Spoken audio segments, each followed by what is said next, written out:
beloved Boss Mike Cervera.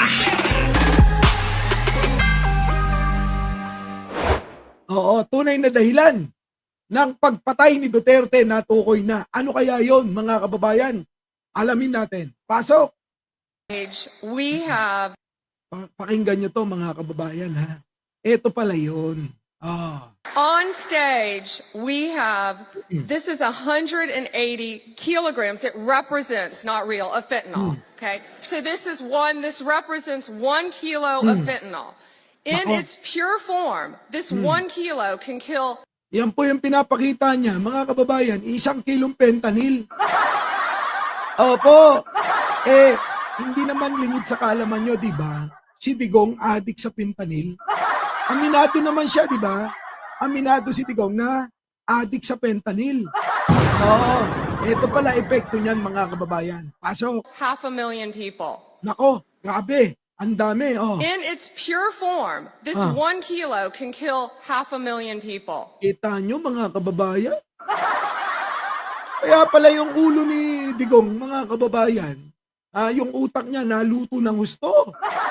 Kasi mga kababayan, nakakamatay pala yan. Biruin ninyo, mga kababayan, yung half kilo, ay yung 1 kilo, pwedeng pumatay ng 1,000,000 tao. Kaya siguro naluto yung ulo ni Digong. Ito ang dahilan kung bakit ganun siya mag-isip. Yung fentanyl talaga. Talagang ang problema, mga kababayan, yung paggamit niya ng fentanyl. Sige, tuloy. The 180 there, in pure form, could kill 90 million people. Grabe, mga kababayan, kita nyo? Kaya pala si Digong halos mamatay na, Nauna lang maapektuhan yung utak niya kasi hindi na makapag-isip na matino. Biruin nyo naman, mga kababayan. Nung araw, pinagmamalaki niya, Marcos lang. Tapos, mga kababayan, nung tumakbo na si Pangulong Bongbong, anong sabi niya? Weak leader daw. Yun yung tama ng fentanyl sa utak niya. At ngayon, nakikita na natin sa pangangatawan niya. Talagang hirap na siya, mga kababayan. Kaya ang wag na kayong magtaka pagka biglang bumulagtayan. Kasi dito, sa paggamit niya ng fentanyl, mahirap yan para sigarilyo. Kapag hininto mo, may epekto. Ayan ngayon, nando doon sa kulungan. Siyempre, hindi na makakagamit ng fentanyl. Di po ba? Baka magkaroon ng epekto yan, biglang tumimbuang yan. Tignan nyo, mga kababayan, kung ano epekto ng utak niyan.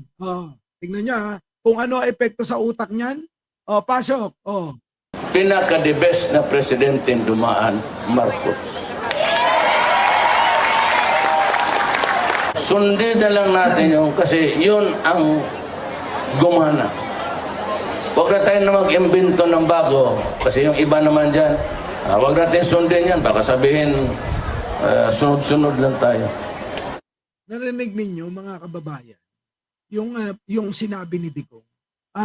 Marcos daw talaga Pinaka-the best na presidente dumaan, Marcos. Kita nyo, mga kababayan ko. Ngayon, ano sinasabi niya? Wala na.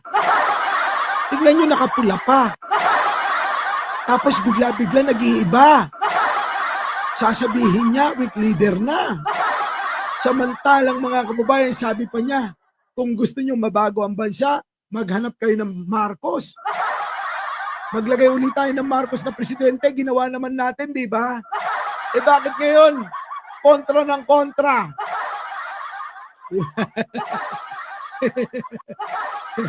Di ba, mga kababayan? Yun yung mga kababayan Ewan ko ba? Kita nyo, isa pa.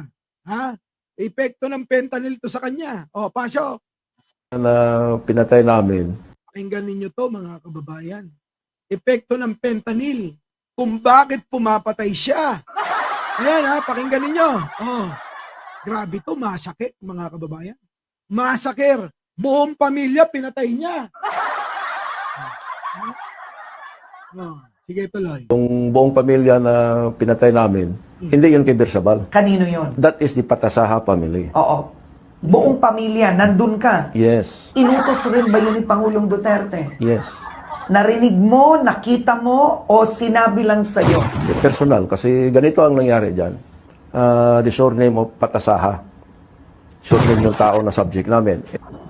Makinig kayo rito sa kwentuhan. Kasi mga kababayan, mahalaga to. Dahil ito, yung sinasabi ko sa inyo, na tama to ng fentanyl. Na operitan itong tao na ito, Si Patasaha. si Patasaha, i-abduct namin ito sa Jinsan, dalhin sa Davao kay Mayor Rudy. At tapos, Yun, nag-operate kami doon, nakuha namin, kaya lang dito, nung naharang namin yung kanyang sasakyan, Nako. pero on board doon ang kanyang buong pamilya. Yung kanyang misis na putis, yung kanyang anak na lalaki, na believed to be 4 or 5-year-old. so, pinatay nyo ang buong pamilya. Grabe mga kababayan, kita nyo. Pinatay nila buong pamilya, walang awa. Kahit bata, mga kababayan, dinamay nila. At mga kababayan, sino nag-utos? Si Digong. Bakit? Dahil hindi na makaisip ng tama yun. Bakit? May tama ng penta nilang utak noon. Ano tuloy? The short of the story is, pinatay namin ang buong pamilya. Kita nyo? Pinatay ang buong pamilya, mga kababayan. Nakakalungkot. Balik namin doon sa quarry, Oo. kasi pumunta pa si... Ilan sila? Ilan yung pamilya? Yung doon sa loob ng bahay is 4. Yung 4 sa loob ng bahay. 4. Okay? sinasabi ko, Mr. Patasaha, yung Misis kanyang niya. father-in-law, Yung father-in-law, biyanan. yung kanyang katulong na lalaki at saka yung housemaid. Okay. Yung misis Katulong na lalaki, tsaka katulong na babae. Ibang klase si Digong. O, tuloy. niya, nandoon sa labas ng bahay, may nipahat doon. Doon kaharap ko kasi nandoon yung bata. Kita nyo? So yun ang nawitnessan ko ng pagpatay sa misis niya. Hinatak siya ng kasamahan ko si SPO4 Binlaod kasi narinig niya yung mga putok ng baril, yung mga suppress gun balls. So tama ba to, Arthur, to say sila ang bumaril? Pero na Oh. Ano nangyari? Binlaod kasi narinig niya yung mga putok ng baril, yung mga suppress gun balls. so tama ba to, Arthur, to say sila ang bumaril? Pero na Na ano? Oh, ba't nawala? Yung buong pamilya na pinatay namin, hindi yun kay Bersabal. kanino yon? That is the Patasaha family. Oo. Buong pamilya, nandun ka. Yes. Inutos rin ba yun ni Pangulong Duterte? Yes. Narinig mo, nakita mo, o sinabi lang sa'yo? Hindi, personal. Kasi ganito ang nangyari dyan. The surname of Patasaha. Surname yung tao na subject namin. Na operitan itong tao na ito, Si Patasaha. si Patasaha, i-abduct namin ito sa Jinsan, dalhin sa Davao kay Mayor Rudy. At tapos, Yun, nag-operate kami doon, nakuha namin, kaya lang dito, nung naharang namin yung kanyang sasakyan, pero on board doon ang kanyang buong pamilya. Yung kanyang misis na putis, yung kanyang anak na lalaki, na believed to be 4 or 5-year-old. so, pinatay nyo ang buong pamilya. The short of the story is, pinatay namin ang buong pamilya nung pagbalik namin doon sa quarry. Oo. Kasi pumunta pa si... Ilan sila? Ilan yung pamilya? Yung doon sa loob ng bahay is 4. Yung sinasabi ko, Mr. Patasaha, yung Misis kanyang niya. father-in-law, yung kanyang katulong na lalaki at saka yung housemaid. Okay. Yung misis niya, nandoon sa labas ng bahay, may nipahat doon. Doon kaharap ko kasi nandoon yung bata. So yun ang nawitnessan ko ng pagpatay sa misis niya, yung hinatak siya ng kasamahan ko si SPO4 Binlaod kasi narinig niya yung mga putok ng baril, yung mga suppress gun balls. So tama ba to, Arthur, to say sila ang bumaril? Pero na Hindi papalitan ko yan. Kasi parang putol to. Wait lang kukunin ko lang mga kababayan. Ito. Para kasing putol yan. Ito. Nasaan ka na? Ito. Pasok.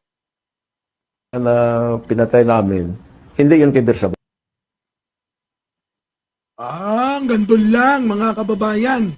Anyway, nakita nyo naman, Yung balikan ko lang mga kababayan ha, balikan ko lang. Kasi alam nyo, pinipilit nila na mabuting tao si Digong. Di po ba? Pagkaisipin nyo naman, Kejo, thank you naman. Pagkaisipin nyo naman, buong pamilya inuubos nila. Para ano mga kababayan? Para patayin. Tapos mga kababayan, yan lang yan, isa pa lang yan. Sa sandamakmak na pinatay niya. Pinapatay niya. Di ba? Ngayon, nasa naman ang konsensya nyo para hindi panagutin si Digong? Hindi po ba? Parang hindi naman yata tama na hayaan nating makalaya dahil matanda na at katwiran nyo may sakit na. May sakit na, matanda na. Kaya dapat, exempted na. Di ba? Oh, yan na nga mga kababayan sinasabi ko.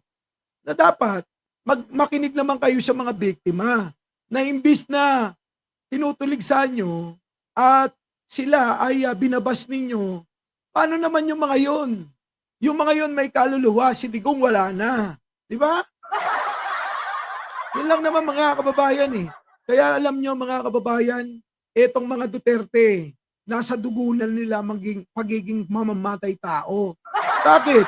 Yun tatay lang nila eh. Sa kwento lang nito, kita nyo na Di ba? Ulitin ko. Pamilya na pinatay namin, Ayan.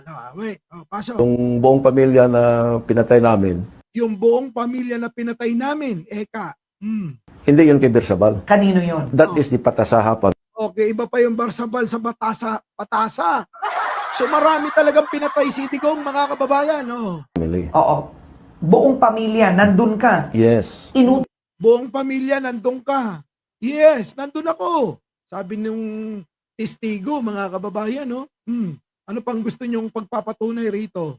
Yung mismo nando doon sa crime scene, nagpapatotoo. Utos rin ba yun ni Pangulong Duterte? Yes. Utos din ba yun ni Pangulong Duterte? Yes! Narinig mo, nakita mo, o sinabi lang sa'yo? Hindi, personal, kasi ganito ang nangyari dyan. Nakita mo, narinig mo o sinabi lang sa'yo. Ganito kasi nangyari dyan. Nando doon ako. The surname of Patasaha. Surname yung tao na subject namin.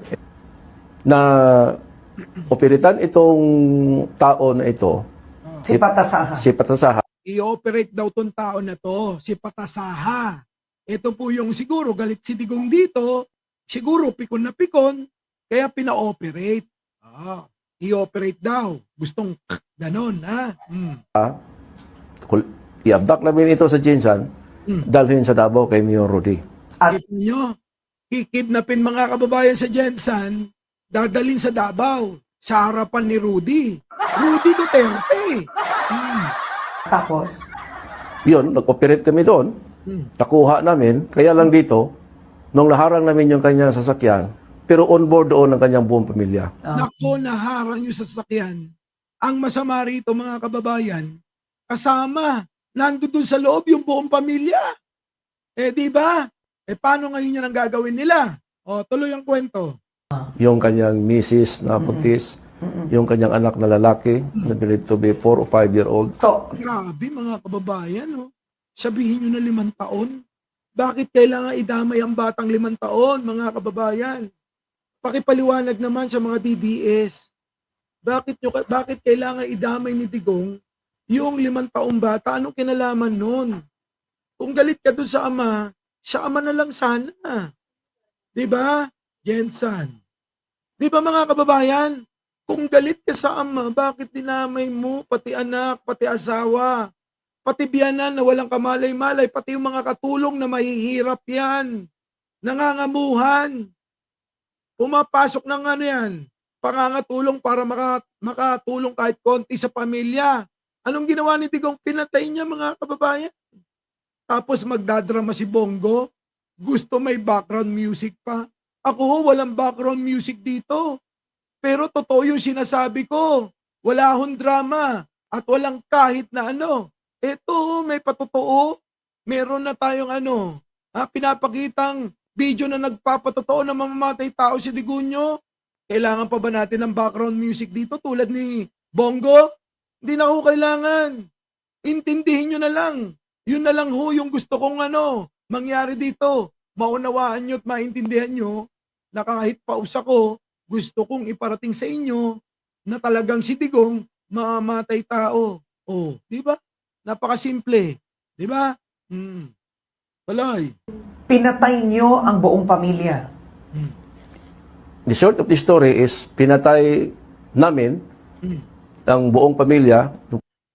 Sa madaling sa madaling salita, para maiksi na lang ang kwentuhan, pinatay daw nila yung buong pamilya, mga kababayan. Yan lang pa lang po, example pa lang yan. Example pa lang yan. Kaya nga sinasabi ko sa mga taong nagtatanggol kay Digong, sana hindi nangyari sa inyo yung nangyari sa mga biktima. Kasi baka hindi lang kayo magmura na magmura at magalit at gayahin yung ginagawa namin. Baka kayo mismo nagbabalak na kung paano sundan si Digong doon at barilin. Kita nyo mga kababayan, tapos sasabihin nyo, bring back Duterte. Utik na yan mga kababayan. Nasaan naman ang konsensya nyo? Di ba? Nasaan? Tuloy. Pagbalik namin doon sa quarry, Oo. kasi pumunta pa si... Ilan sila? Ilan yung pamilya? Yung doon sa loob ng bahay is 4. Sa loob ng bahay, 4. Yung sinasabi ko, Mr. Patasaha, yung Misis kanyang niya. father-in-law, Oh. yung kanyang katulong na lalaki at saka yung housemaid. 4. Mr. Patasaha, yung kanyang biyanan, yung kanyang katulong na babae at lalaki. 4. Ilan yung nasa labas? Okay. Yung misis niya, nandoon sa labas ng bahay, may nipahat doon. Doon kaharap ko kasi nandoon yung bata. Yung asawa, misis niya, at yung bata, nandoon sa nipahat. Ibig sabihin siguro kubo. Nandoon sila. Binabantayan siguro neto, mga kababayan? Tuloy. So yun ang nawitnessan ko ng pagpatay sa misis niya, yung hinatak siya ng kasamahan ko si SPO4 Bin Laod kasi narinig niya yung mga putok ng baril, yung mga suppressed gun balls. So tama ba to, Arthur, to say Kita nyo mga kababayan, ito lang yan. Diba? Napakasimple lang netong unawain na para ipagtanggol nyo pa si Digong. Alam nyo, marami pang ganitong video. Maghanap-hanap lang kayo. Tapos tanungin nyo yung sarili nyo. Tanungin nyo yung sarili nyo. Tama pa bang ipagtanggol ko si Duterte? Ganunin yung sarili nyo. Diba? Tanungin nyo yung sarili nyo. Sabihin nyo, tama pa ba na ipagtanggol ko si Digong? Kung ganito yung mga ginawa niya noon, di ba? Simple lang mga kababayan. Di ba? Simpleng-simple lang. Our beloved Boss Mike Cervera.